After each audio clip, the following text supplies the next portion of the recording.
punto que nos toca hablar son sobre las epilepsias, ¿ya? Entonces, esto ha cambiado un poquito, vamos a referir a los conceptos antes de hablar, ¿ya? Para poder entender mejor la clase.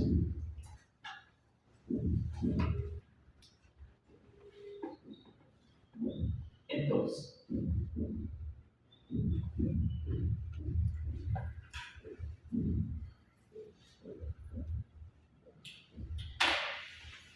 anteriormente, chicos, siempre les digo a veces cómo yo lo he aprendido, y eso está acá, por eso a veces en estas diapositivas, ¿no? Pero cada vez, es decir, en la parte de medicina se van actualizando. Entonces, la parte primero vamos a definir qué son convulsiones. Para que haya una convulsión, lo primero que tiene que haber es una zona epileptógena, es decir, una zona que esté proclive a tener de alguna forma de polarizaciones automáticas. Esa es la característica en este caso. Y esto puede estar relacionado a ¿qué? A neurotransmisores. ¿Cuáles son los neurotransmisores mayormente involucrados? Son los neurotransmisores excitatorios y los inhibitorios. El más importante de los excitatorios es el glutamato y el más importante de los inhibitorios es el GABA. Esa es la primera cosa. Lo segundo es estas alteraciones hidroelectrolíticas. ¿Cuáles son estas? El sodio, el calcio y el cloro. ¿Ya? Entonces, esta zona epileptógena va a tener alteraciones de neurotransmisores iodo, ¿no? O en la electrolitos, la parte iónica, y finalmente esto se va a manifestar como una manifestación clínica, ¿no? Que es la parte de la convulsión. No, pero acuérdense, no solamente es parte no solamente la manifestación clínica, sino viene todo desde una zona epileptógena hasta la parte bioquímica, ¿no? Que finalmente termina con la expresión clínica, ¿no? Que generalmente puede ser de diferentes ciclos, ¿no? Puede ser una emoción tónica, se pone rígido, ¿no? Clónica, cuando hay movimientos, ¿no? Movimientos no controlados de la parte muscular, pueden ser tónico-clónicas, pueden ser atónicas, es decir, muchas manifestaciones clínicas, ¿ya? Lo otro es la diferenciación entre lo que es una convulsión con epilepsia. La convulsión, ¿qué es? Todo lo que hemos explicado, ¿no? La epilepsia no. La epilepsia es o tiene una definición mundial, ¿no? Es aquel paciente que tiene más de 2 episodios de convulsiones, ¿no? en diferentes días y que no sea una causa reversible. Por ejemplo, les voy a poner un ejemplo, ¿no? Si un paciente convulsiona porque tiene una hipoglicemia en 20, ¿será epilepsia? No. Primero, porque solo fue un episodio. Y segundo, porque es una causa reversible. Si el paciente convulsiona 2 días diferentes, ¿será epilepsia? No. No, porque es una causa reversible. Así como la hipernatremia, la hiponatremia, ¿no? Son causas reversibles. Es decir, yo controlo la glucosa, ¿no? O controlo la electrolíticos y probablemente este paciente, si esa es la causa, no va a convulsionar nunca más, ¿no? Es difícil que digamos la epilepsia. En cambio, si yo tengo un paciente que tiene, por ejemplo, lo operaron de un tumor cerebral, ¿no? Y este paciente le sacaron un tumor y convulsiona una vez, convulsiona el otro día, ¿será epiléptico? Sí. Sí, porque ya tiene un daño estructural neurológico que va a hacer que probablemente el paciente vuelva a convulsionar más veces. ¿Son crisis repetidas de forma espontánea? Son más de 2 crisis en días diferentes, pero que no tengan espontáneas, que no tengan una causa específica, ¿no? Porque si no tienen una causa específica, ¿no? Pero igual, si yo tengo un paciente que ha hecho una hemorragia cerebral, ¿no? O un ácido isquémico, voy a poner el ejemplo, ¿no? Finalmente este paciente, si convulsiona en 2 días diferentes, es epiléptico. ¿Por qué? Porque tiene un factor neurogénico secuelar de alteración neurológica. Entonces, eso es lo que de alguna forma tenemos que reconocer. Lo otro importante es esto, ¿no? Antes, por ejemplo, se llamaban a las convulsiones, o cómo se clasificaban, ¿no? En focal y generalizada. ¿Qué significaba focal? Que era una parte específica, una zona epileptógena específica, y que finalmente, voy a poner un ejemplo, estaba en la zona frontal, parietal, temporal, occipital, y que esto producía el cuadro rítmico característico, ¿no? Y que esto podía ir acompañado de alteración del estado sensorio, alteración del estado de conciencia, o sin alteración del estado de conciencia, ¿no? Por ejemplo, ahí vamos a ver algunos ejemplos. Y generalizado es que cuando todo, de alguna forma, la parte de la corteza cerebral está estimulada y generalmente esto va a producir una alteración neurológica. Por lo tanto, la mayoría de veces los generalizados son con alteración del estado de conciencia. ¿Estamos de acuerdo? Entonces, esta es la representación actual para entender lo que ¿no? Antes se clasificaba ¿no? Focal, ¿no? Focal, generalizada, ¿no? Simple y compleja. Simple que significaba que no había alteración de conciencia y compleja que significaba que había alteración de conciencia. Ahora se ha hecho un poco más práctico para entenderlo, ¿no? Esto es importante esta representación porque así de esta forma es como les voy a ir explicando en la clase. ¿Ya? Muy bien, la epilepsia, lo que decíamos, ¿no? La crisis epiléptica son las manifestaciones clínicas, pero relacionado a todo, ¿no? Un poco epileptógeno, la parte de alteraciones bioquímicas y electrolíticas o iónicas, y finalmente la manifestación clínica. La epilepsia generalmente puede tener, o tiene 4 fases, ¿no? Algunos no tienen la parte de aura, otras sí. Pero la parte prodrómica que significa que antes a que el paciente pueda convulsionar. No es ni siquiera el aura, es decir, días antes el paciente puede estar con alteración del humor, irritabilidad, será cárcel de somnolencia. El aura es diferente. El aura es una manifestación de alguna forma ya de la convulsión que en algunos casos, dependiendo de la zona epileptógena, va a tener una manifestación. Por ejemplo, si está en la zona subvital, la zona epileptógena, la manifestación probablemente sea más visual. Si es en la zona, ¿no? La zona temporal, tal vez un poco más temas olfativos, a veces que sienten lo que se llama anaposmia, ¿no? Olores raros. Si es en la zona frontal, tal vez trastornos de comportamiento, trastornos del habla. Entonces, va a depender, ¿no? De alguna forma, dónde se encuentra esta zona epileptógena para producir la manifestación del habla. De ahí tenemos el fenómeno vital, que sí es ya la manifestación clínica, que decíamos, puede ser tónico-clónica, tónica o tónico-clónica, ¿no? El estado positral. El estado positral, ¿en qué consiste? Que la mayoría de pacientes que han tenido convulsiones y más han sido con alteración del estado de conciencia, ¿qué va a pasar? Van a quedar en un estado de somnolencia posterior a la convulsión, ¿no? Ese es el estado postvital. Estas son las características.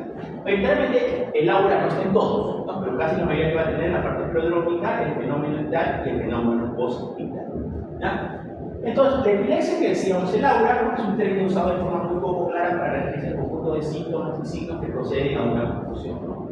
Estos síntomas constituyen en realidad la primera manifestación de una crisis epiléptica y de parte de la crisis epiléptica lo que lo tienen. Y es recomendable usar en este caso en términos de crisis parcial o focal simple, dado que esta manifestación tiene un gran valor focalizador. Lo que decíamos, ¿no? Mayoritariamente, donde se encuentra la zona epileptógena va a ser la manifestación de este aura. Y nosotros tenemos acá. Generalmente, para la parte diagnóstica, el diagnóstico de una epilepsia es clínico, ¿no? Yo me puedo ayudar mayoritariamente de una anamnesis indirecta, es decir, ¿quién vio la convulsión? Porque va a ser bien difícil. Si el paciente, lo decíamos que muchos de los pacientes pierden el estado de conciencia, que ellos puedan de alguna forma recordar qué es lo más frecuente. Si una persona que convulsiona realmente no recuerda el episodio convulsivo, yo qué pensaría si te cuenta todo el episodio convulsivo, que es una causa de qué? De que está mintiendo sobre la convulsión. No debería de recordar. Entonces, mayoritariamente estos pacientes que nosotros tenemos o que van a llegar a las pueden llegar a la consulta o a la emergencia. Generalmente en la emergencia lo que hacemos primero es ver si es tu primera convulsión, ¿no? Y tratar de ver si realmente es una convulsión. Porque puede haber, si no hacemos una buena análisis, puede haber muchas causas que pueden simular o pueden de alguna forma tener manifestaciones de alteración neurológica. Por ejemplo, un síncope, una sed isquémica, una sed hemorrágica, un TIA, es lo que se van a pasar. Entonces, generalmente si yo ya llegué al diagnóstico de epilepsia clínicamente, porque dijimos que el diagnóstico es clínico, me voy a ayudar con los exámenes auxiliares. Mayoritariamente, ¿qué es? Un electroencefalograma, donde voy a ver alteraciones aquí, disritmias o arritmias en la parte donde está producida la parte de la zona epileptógena, y también imagenología, ¿no? Que en la parte de emergencia, mayoritariamente nos ayudamos de qué? De la tomografía, la tomografía. En cambio, en la parte de consultorio o hospitalización, lo que más nos interesa a veces es la resonancia, porque puede evaluar mejor zonas epileptógenas que una tomografía, ¿ya? Pero en la parte de emergencia a veces nos ayudamos, porque a veces es difícil en la resonancia, nos ayudamos de la tomografía. Entonces, el electrogenesis, como ya vimos, ¿no? Va a estar relacionado con que va a haber una mayor excitabilidad de las neuronas, y pueden ser por canales iónicos, ¿no? Alteraciones en las sinapsis, concentración de iones, neurotransmisores. Todo esto va a producir mayor excitabilidad. Entonces decíamos que uno de los más importantes, ¿cuál era? El glutamato. El glutamato tiene dos receptores, el AMPA y el NMDA, que estos van a estar relacionados con ¿qué? Con la parte electrolítica, ¿no? El AMPA libera el bloqueo del magnesio y el NMDA abre la entrada del calcio.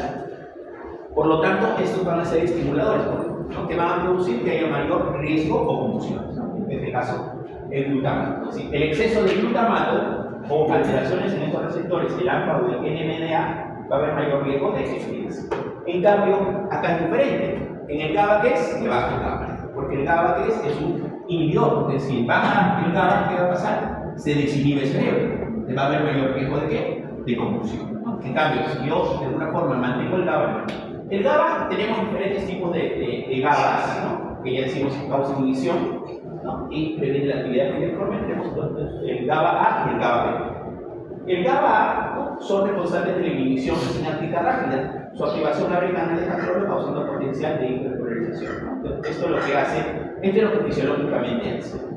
Esta forma de inhibición que se encuentra en circuitos axosonómicos, axosomáticos y axodinamíticos, ¿no? Generalmente en todas las estructuras neurológicas. Esto es lo que normalmente produce el GABA A, ¿no? Por lo tanto, en la parte que nos interesa es, claro, el GABA A y el GABA B, ¿no? El GABA B es un receptor de proteína G, puede abrirse canales de potasio, observarse canales de calcio, son presinápticos y postsinápticos, y la receptor de activación aguda de canales puede tener diferentes efectos dependientes de su localización. Entonces, en sí el que más nos interesa de los dos es el GABA A. El GABA A, porque esto está más especificado para qué? Para temas de epilepsia o convulsiones. El GABA A y el GABA. Convulsiones, ya de alguna forma ya teníamos una convulsión. Y la otra definición que hay que conocer es el estado epiléptico. El estado epiléptico es la emergencia neurológica de la convulsión o hipertensión. Esto tiene una definición. La definición de un estado epiléptico es la siguiente: aquel paciente que tiene más de 30 minutos convulsionando y o aquel paciente que tiene convulsiones y que no recupera el estado de conciencia entre convulsión y convulsión. Pero en la parte práctica no le damos tanto tiempo, porque imagínense ustedes que llega un paciente convulsionando en la emergencia y ustedes van a pensar, a ver, tiene 5, tiene 10 minutos, tiene 15, tiene 20, y faltan 10 minutos para hacer un estado de convulsión. Imposible, ¿no? Entonces, en la parte práctica, cuando el paciente tiene más de 5 minutos convulsionando, decimos que es un estado convulsivo, observado por algún familiar o observado por nosotros, cuando estamos en la emergencia, ¿no? Y el familiar dice, doctor, me he traído por los tiempos, 5 o 10 minutos, y ya venía convulsionando, doctor, todos los 10 minutos. Alguien ve. O tú lo tienes ahí y empiezas a convulsionar delante tuyo, ¿no? Y de alguna forma tratas de manejar el tema de la convulsión y sigue convulsionando. Entonces, a eso que le llamamos estatus epiléptico, que es la emergencia neurológica, ¿ya? Es decir, es la emergencia neurológica de las convulsiones o la epilepsia. Entonces, esto de alguna forma es la clasificación. Ya les había dicho antes cómo se clasificaba. No, pero en cuanto a las crisis convulsivas, ¿no? Pueden ser no epileptógeno y epileptógeno. Entonces, epileptógeno que decíamos puede ser parcial, ¿no? Parcial cuando hay una zona específica, ¿no? Parcial o focalizada, como se le llama. Y generalizada, que es cuando todo el cerebro puede de alguna forma estar involucrado en la convulsión. Y hay otras no epileptógenas, por ejemplo, la fiebre. La fiebre es una causa de convulsión, se llama convulsión febril. Mayoritariamente en niños de 6 meses a 6 años. Esos niñitos, ¿por qué? Porque nuestro cerebro está inmaduro. ¿Cuándo madura nuestro cerebro? Recién a los 5 años, completa de madurar a los 5 años. Por lo tanto, este cerebro cualquier cosa es decir, así como el niñito es fácilmente de tener aprendizaje porque ese cerebro está creciendo, digamos, también rápidamente no, porque está inmaduro. Y entonces, cuando hay fiebre, ¿qué pasa? Se desequilibra la parte neurológica y finalmente el niño puede convulsionar. ¿Cómo se llama eso? Convulsión febril. Es la causa más frecuente de convulsiones en niños de 6 meses a 6 años. Es la causa más frecuente. No traumas, el trauma, por ejemplo, es frecuente en adolescentes. La causa más frecuente de convulsiones en adolescentes es los traumas encefalocraneanos. Desequilibrios metabólicos, una hipertensión, esto más que todo en donde pacientes adultos o adultos mayores. Entonces, también es importante la edades. Por ejemplo, los neonatos son las asfixias perinatales, ¿no? Es decir, las anoxias al nacimiento, o hipoxia o anoxias al nacimiento. Las causas de epilepsia pueden ser hereditarias, ¿no? Personas que nacen con patologías que predisponen a convulsiones, vamos a mencionar algunas, congénita, tumores cerebrales, malformaciones, anomalías cromosomáticas, y adquiridas, ¿no? Traumatismo, lesiones, infecciosas, quirúrgicas, hemorragias, ¿no? Todo lo que hemos conversado. Tipos de convulsiones, que también criticamos esto. Y esto es la clasificación, como digo, eso ha cambiado. Así para poner. Entonces, las crisis pueden ser parciales, focales o locales. ¿Qué se prefiere ahora llamarle los focales? ¿Ya? Es decir, pues, no digo el tema parcial, pero más le llaman focal. ¿Ya? Este término utilizado para la discusión. De ahí que se decía que podrían ser simples o complejas. Simples cuando había alteración del estado de conciencia, cuando no había, perdón, y complejas cuando había alteración del estado de conciencia. Entonces, ahora quedamos en crisis focales con alteración del estado de conciencia sin alteración del estado de conciencia. Y la crisis generalizada, como decíamos, imagínense, toda la corteza cerebral está hiperactiva, probablemente el paciente va a perder el conocimiento. Entonces, generalmente las crisis generalizadas son como alteración del estado de conciencia. Ya esa es la clasificación importante. No clasificadas de hecho porque son de la clasificación. Entonces, igual acá, decíamos simple, compleja, que ahora preferible es decirle simple o focal, ¿no? Con o sin pérdida del estado de conciencia, ¿no? Y la crisis focal media secundaria generalizada, que también se sigue utilizando todavía, es aquel paciente, por ejemplo, que empieza con una convulsión en el brazo, y finalmente después empieza en mi cuerpo derecho y funciona. Empezó como parcial, ¿no? Focal o parcial, ¿no? Y terminó generalizada. Esa es la característica. Y acá está lo mismo, ¿no? Para poder entender que ya está explicado como la clasificación. Las crisis parciales, ¿no? Pueden ser de diferentes tipos, ¿no? Pueden ser motoras, autonómicas, somatosensoriales, sintomáticas, por ejemplo, motoras. También siempre vemos un casito, ¿no? Que el paciente puede tener alteración del estado de conciencia o sin alteración. También el paciente está haciendo eso, moviendo el brazo y está despierto conversando con nosotros. Tranquilo, sí, señor, pero es como sin alteración. El paciente puede estar solamente en la y con alteración del estado de conciencia. Eso es el ejemplo más claro de una crisis parcial, con o sin pérdida del estado de conciencia. De ahí tenemos las parciales. Las parciales sí, que dijimos que es con la conciencia preservada, ¿no? Hay una descarga focal o local de propagación, que realmente es una zona específica del cerebro que está produciendo, y descarga focal, que es la representación cortical. Tú le haces el electroencefalograma y te va a salir la zona donde está produciéndose la convulsión. En cambio, las complejas, ¿no? Pueden ser de inicio parcial simple, ¿no? Con deterioro de la conciencia o con propagación, ¿no? Son las clasificaciones en ese caso. Recuerden que parcial compleja preferible que ese, ¿cómo le llamamos? ¿Saben cómo les voy a preguntar? ¿Parcial compleja? Focal, con o sin alteración. Entonces sería que focal con alteración del estado de conciencia, porque es una parcial compleja. Eso es lo que tenemos que llevar, ¿no? Es parcial compleja. Descarga focal o local con propagación, ¿no? Fenómeno convulsivo breve, conciso similar, amnesia parcial del evento, fenómeno musical, síntomas variables. Entonces, decíamos que mayoritariamente lo que tienen alteración del estado de conciencia van a tener un estado post-vital. Y las crisis generalizadas, ¿no? Que ahí tenemos las más importantes, que son la tónico-clónico generalizada y la de ausencia. La de ausencia es la más frecuente en quién? En niños. Mayoritariamente quien se da cuenta de estos cuadros clínicos, los profesores. Pongamos ahí por ejemplo el ejemplo de su compañero que está muy atento a la clase, para poner el ejemplo, ¿no? Dice, ¿qué hace? Cuando empieza a hacer movimientos oculares, o empieza a hacer chupeteo, ¿no? Quiere hacer los niveles, una chiquita, antes de hacer movimientos orofaciales, digamos. Finalmente, se despierta. Hola, ¿qué pasó? Esa es una crisis de ausencia. Anteriormente, ¿cómo se le llamaba? Petit mal, ¿no? Así se llamaba mi época. Y el gran mal, ¿cuál era? El tónico-clónico generalizado. Así es, era la experiencia. Mioclónicas o atónicas recientes también eran complementados. Entonces, esas crisis de ausencia que se les llama, no son de alguna forma de las más frecuentes, pero niños, ¿no? En niños y adultos. Más que todo en lactantes y niños. Crisis generalizada, duración variable, que dijimos, acá generalmente va a haber pérdida de conciencia, fenómeno musical, que dijimos, amnesia evento, no va a recordar. Fenómeno generalizado, que vamos a hacer entonces en el electroencefalograma, vamos a ver una alteración de todo el cerebro, digamos, no solamente una parte, sino de todo el cerebro, que está con generalización. crisis histórico-económica generalizada, que explicamos, ¿no? Que son esta parte de las operaciones clínicas. Crisis de ausencia, que explicamos un poquito, ¿no? Generalmente son fenómenos breves, que dijimos 35 segundos, múltiples al día, ¿no? Presentaciones escolares y escolares, desconexión del medio, mirada fija, parpadeo, movimiento automático, hipotonía, amnesia de evento, ¿no? Y esos son otras características, no podemos citar. Es decir, el paciente despierta y es como que vuelve, ¿no? Pero durante el periodo que ha estado en ausencia está convulsionando.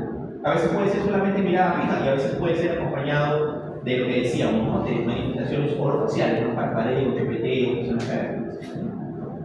Muy bien, esto es muy frecuente en niños, ¿no? Crisis mioclónicas, que acá, por ejemplo, la patología más frecuentemente asociada a estas crisis mioclónicas es el síndrome de West, también llamado espasmo masivo infantil, que desgraciadamente no es que solamente el paciente convulsione, sino que le va a producir alteraciones en el retraso psicomotor, tanto neurológico como en la parte de crecimiento. Yo he podido ver síndrome de West en pacientes de 14, 15 años. Generalmente estos pacientes no viven mucho, ¿no? ¿Entenderán? Porque se mueren generalmente por infecciones, por neumonías creativas, es la cosa más frecuente. Entonces, estos debutan al año. ¿Qué es la característica que se va a ver en el programa de la examen? Y aparte de las convulsiones van a tener retrasos psicomotor, tanto la parte de crecimiento como la parte neurológica. Entonces, eso es la que se pone después, ¿ya? Crisis atónica, pues se queda para reacción de la conciencia del tono muscular, reversalía, traumatismo. ¿Qué pasa tarde arriba? ¿Queda atónico asimétrico? Se cae. ¿No? Traumatismo encefalocraniano. Entonces, decíamos que muy aparte que la parte más importante para la parte del diagnóstico de las epilepsias era la historia clínica, que nos ayudábamos también de qué? Del electroencefalograma. Pero ¿qué pasa? Un 20% de electroencefalogramas pueden ser normales, a pesar de que presenten epilepsia. Es decir, por eso que a veces hay que complementar con, ¿no? De imágenes para ayudarnos, ¿no? Si hay alguna lesión que explique de alguna forma el estado convulsivo. Y ya estudios especiales, más que todo cuando tienes hacer cirugía o cuando sospecho que no son realmente estados convulsivos. No, que puedo hacer el video del electroencefalograma, si la paciente se le pone con un electroencefalograma pero por 24 horas, ¿no? Para ver si hay unas zonas epilépticas. El diagnóstico es clínico, neurofisiológico, electroencefalograma y neuroimagen, tomografía o resonancia, ¿no? Acá creo que lo mismo que estábamos explicando. Entonces, para el tratamiento de esto utilizan los anticonvulsivantes. Hay un montón de anticonvulsivantes, algunos específicos para cada patología. Vamos a ir conversando de algunos aspectos de algunos de los más importantes, ¿no? Es decir, en resumen, muchos de los antiepilépticos van a actuar sobre qué? Sobre el glutamato, sobre los electrolitos o sobre el componente gamma. Esa es la traducción. Y ahorita vamos a ver lo más importante que ustedes tienen que saber, ¿no? En cuanto a los lineamientos generales es esto, ¿no? Administración crónica. Muchos pacientes pueden utilizar el tratamiento anticonvulsivante por muchos años, más algunos se les puede suspender, porque te dicen las guías que si un paciente no ha convulsionado más de 2 años, ¿no? Podría de alguna forma para retirar de los anticonvulsivantes. Pero algunos no, algunos retiran si sigue con las convulsiones, entonces hay que reiniciar. Lo otro es que la mayoría de pacientes responden a la monoterapia, el 75%. El 25% no va a controlar solamente con monoterapia y necesita 2 anticonvulsivantes. Y en algunos casos, a pesar de ser con 2 anticonvulsivantes, algunos van a necesitar tratamientos especiales, por ejemplo, ¿qué? Cirugías, ¿no? Cirugía para poder hacer o manejar de alguna forma el tratamiento convulsivo, ¿no? Otras medidas no farmacológicas. ¿Qué le debemos recomendar? Muchas cosas sí, muchas cosas no se pueden hacer de alguna forma, ¿no? Por ejemplo, a ver, y acaba el otro ejemplo, ¿no? Yo tengo un paciente que es epiléptico, ¿sí? No es que sea su primer episodio convulsivo. Llega a la emergencia, tiene epilepsia, ¿no?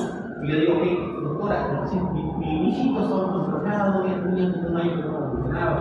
Entonces, ¿qué tengo que hacer yo? Ver ahí qué es lo que está pasando con este paciente, qué no les compensó. Entonces, ¿qué digo? Converso con él. Si doctor, no estoy durmiendo bien, ¿no? Porque estoy preocupado, porque tengo mis hábitos de neurología, Ahí el examen va a ser bastante trampa, muy preocupado. Convulsionó, ¿no? Finalmente no está durmiendo.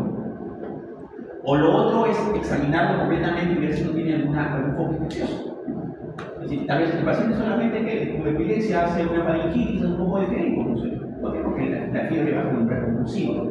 O tal vez estuvo jugando fútbol, se golpeó la cabeza, un golpe ligero, pero igual, ¿no? Eso puede de alguna forma. O tal vez algún desequilibrio metabólico o uso de tóxicos, el alcohol, por ejemplo, ¿no? O fotoestimulación, ¿no? Por ejemplo, ustedes, a todos los que de alguna forma, ¿no? A mí me gusta mucho ver películas y series, entran a cualquiera de ellas, por Netflix que sale al inicio, fotosensibilidad, ¿no? Así que dicen, es decir, ustedes de tener cuidado por parte de la serie o película que estén viendo, hay fotosensibles. Y por eso, ¿no? Porque finalmente no se controla la convulsión y esa estimulación de la luz intensa puede hacer que produzca una convulsión. Lo otro que se puede hacer que es dosar el anticonvulsivante. Es decir, la idea es que el convulsivante esté en qué? En dosis terapéuticas. Porque tal vez yo estoy tomando, pero por diferentes factores puede ser que este medicamento no esté un efecto terapéutico. Entonces, en este que tengo que hacer, tal vez aumentar la dosis o ver, ¿no? Que está tomando un medicamento que hace que baje el efecto de ese medicamento. Dieta regular, se habla de dietas cetogénicas, escolaridad, ¿no? De alguna forma. Este sabe es un problema, ¿no? Porque el niño convulsiona en el colegio, ¿no? Puede haber algunos fenómenos que no debería ser así. Y lo otro es la actividad deportiva. Mayoritariamente hay muchos riesgos de que estos pacientes puedan morir ahogados. Entonces, lo último que se les puede recomendar, claro, si tienen convulsiones muy seguidas, es que naden en una playa. Porque imagínense que este paciente está nadando en una playa y hace una convulsión, se muere. Difícilmente va a poder sobrevivir. Bueno, no quieren decir un tónico crónico en la playa, que ha empezado a posicionar. Siempre recomendable que actividad física. Imagínense, no, otra vez un fútbol americano, no se va a estar golpeando la cabeza cada 5 minutos. Imposible. ¿Entiendes? Entonces, eso es total. Finalmente se puede vivir una vida, digamos, normal, si quieren las condiciones controladas, pero siempre viendo de alguna forma sus descompensaciones o cuadros de compensación. Muy bien, esta es la parte de dirección, lo que decíamos, ¿no? Una monoterapia, la mayoría funciona, segundo, monoterapia, y ahí ya, si con dos funciones no mejoran, hay zonas específicas donde pueden controlar, y acá podemos tener, ¿no? La parte de cirugía receptiva o adicional drogas que están en experimentación o neuroestimulación. Por ejemplo, acá tenemos lo que ustedes ven es simple. Muchos de los medicamentos que van a hacer, ¿no? Son actúan sobre, por ejemplo, la vigabatrina que hace actúa sobre la GABA-transaminasa. La GABA-transaminasa de alguna forma es el medicamento que degrada el GABA, pues digamos, lo que puede inhibir el GABA, ¿no? Transaminasa para qué? Para que haya mayor GABA. Ese es el. Por ejemplo, la mometina que hace inhibe los canales de sodio. La gabapentina que hace es una análoga del GABA o un agonista, ¿no? Del GABA. Esto que inmediato que hace bloquea el receptor de la materia. Entonces, si ustedes se dan cuenta, la mayoría que hace van a actuar sobre los receptores del sodio, del calcio o sobre el GABA o sobre el glutamato. Es decir, es el mecanismo de acción de los anticonvulsivantes. ¿Cuáles me interesan en la parte práctica? La gabapentina, el tocomalato, el levetiracetam y la fosfenidolina. Estos son, digamos, los que más utilizamos en la parte práctica. ¿Ya? Acá está lo mismo. Por ejemplo, acá el levetiracetam lo utilizamos bastante en el hospital, el ácido valproico también, y acá están sus reacciones adversas. Por ejemplo, la carbamazepina, ¿no? La gabapentina, la fenidolina, y acá están sus reacciones adversas de alguna forma asociadas, ¿no? Por ejemplo, en la parte de la fenidolina, que es bastante preguntado, que produce hiperplasia gingival, ¿no? Produce acné, produce hirsutismo, por ejemplo, son las características más importantes, ¿no? Por ejemplo, la carbamazepina, que es lo que produce mayoritariamente, ¿no? Hay riesgo de producir hiponatremia, ¿no? Por ejemplo. Entonces, eso va a depender mucho del anticonvulsivante que yo esté utilizando, ¿no? Y esto es lo mismo, ¿no? Acá es un resumen de los que les había mencionado: la carbamazepina, la mometina, el levetiracetam, el fenobarbital, la fenitoína, la pregabalina, netamente que tenemos como resumen. Por último, estatus epidémico. ¿Cómo es el manejo actual del dispositivo? Pues ha cambiado solamente en alguna parte. Si ustedes es importante acá, ver los tiempos. Es decir, el tiempo cero es lo que yo tengo que ver cuando un paciente llega convulsionando. Primero tengo que ver el ABCD, vía aérea, respiración, circulación, ¿no? Alteración del lado neurológico y exposición, que son el ABCD. Lo único que me debe demorar a mí para poder yo de alguna forma, ya pensar que es un estado epiléptico, es que no tenga hipoglicemia, porque es fácil tomar un hemoglucotés en el le tomo un glucotés, que el hemoglucotés, el glucosa está por encima del 70, 80, 90, ok, no es la glucosa. El paciente decía, exactamente, convulsión. Entonces, ahí tengo tres escenarios. El estado compulsivo precoz, el establecido, ¿no? El precoz empieza a los 5 minutos, el establecido a los 15 y el refractario a los 30. ¿No? Parece que es muy diferente a la definición, si no es cuando yo ya estoy manejando, ¿no? Si ya está en un área de emergencia. Entonces, acá lo que me dicen es, ¿tiene bien intravenoso o no? ¿Por qué? Porque en algunos casos, por ejemplo, se puede utilizar, acá en el Perú, por ejemplo, tenemos el diazepam rectal, ¿no? Otra rectal, por ejemplo, ¿no? Entonces, si no tengo bien intravenosa, también puedo colocar a un niño, ¿no? Pero la mayoría de los pacientes ya se le ha colocado una liga. A veces es difícil cuando están funcionando, es bien difícil colocarle una liga periférica o licenciada, ¿no? Pero igual, generalmente lo que utilizamos acá en el Perú mucho es el diazepam, ¿no? Vienen las aplicaciones de 10 miligramos, las colocamos en forma endovenosa. ¿No? ¿Qué decían las guías? Las guías te decían que si con el primer diazepam no había respuesta, tenías la opción de darle una segunda dosis de desoxygenación. Eso es lo que decía anteriormente la guía. Ahora es que dicen las guías, digan que si con el diazepam el paciente sigue convulsionando, la idea es que pases como si fuera una convulsiva establecida. Acá en el Perú, ¿qué utilizar como convulsivo? De los tres, el Rosetán, el Aproato y la fenitoína, los tres se ha visto que tienen el mismo efecto. ¿Sí? Ninguno de los tres es mejor que el otro, ¿ya? Para el control. Pero ¿qué utilizamos más en el Perú? Es la fenitoína. No por la experiencia de uso, tanto por el tema de precios. No, esta fenitoína generalmente la colocamos también en una infusión y generalmente lo que hay que hacer es monitorizar al paciente. ¿Por qué? Porque la fenitoína actúa bloqueando el sólido. Por lo tanto, ¿qué puede producir una terapia por arritmias? Necesito yo tenerlo monitorizado al paciente, pero lo voy colocando porque me puede hacer una arritmia y puede ser una arritmia grave, ¿no? Entonces, ahí en la parte de establecido, lo que utilizo evidentemente es el arritmia. Y lo último es la parte refractaria. No, que acá en este caso ya el paciente probablemente el manejo ya no solamente sea en trauma choco o emergencia, sino donde en la UCI. Porque acá el paciente tengo que incubarlo y tengo que hacer una sedación profunda, ¿no? Midazolam, protocolos biomecánicos, ¿no? Se da completamente con una monitorización del electroencefalograma permanente. Ese es el manejo actualizado. Como lo único que ha cambiado en el tiempo es eso, que tal vez ya no es necesario dar una segunda dosis de frente de acá te va a caer. Sigue siendo el mismo